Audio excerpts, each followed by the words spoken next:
ભરૂચ જિલ્લાના તમામ તાલુકા મથકો સહિત ભરૂચ ગ્રામ્ય અને શહેર તાલુકા માટે સિવિલ ડિફેન્સ કાર્યક્રમનું આયોજન જીપી કોલેજ ખાતે કરાયું।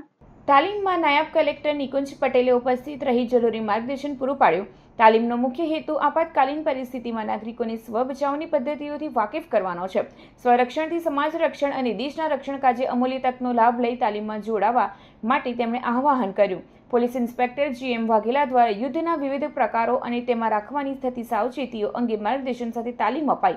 તાલીમમાં પ્રાંત અધિકારી મનીષા મનાણી, મામલતદાર માધવી મિસ્ત્રી, TDO લાડુ મોર તેમજ NCC કેડેટ્સ, વિદ્યાર્થીઓ, સરપંચો, તલાટીઓ, આપદા મિત્રો, હોમગાર્ડ, ખાનગી સુરક્ષા એજન્સીના કર્મચારીઓ, NGO વગેરે ઉપસ્થિત રહ્યા હતા।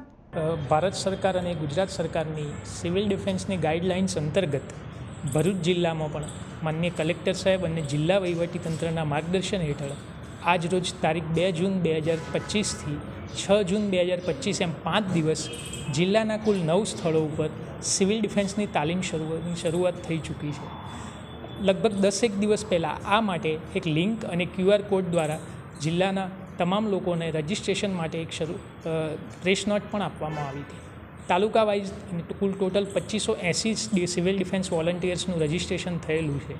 NSS, NCC, NYKS અને બીજા કેડેટ્સ અને હોમગાર્ડ્સ વોલન્ટિયર્સ પણ આ તાલીમમાં ભાગ લઈ રહ્યા છે।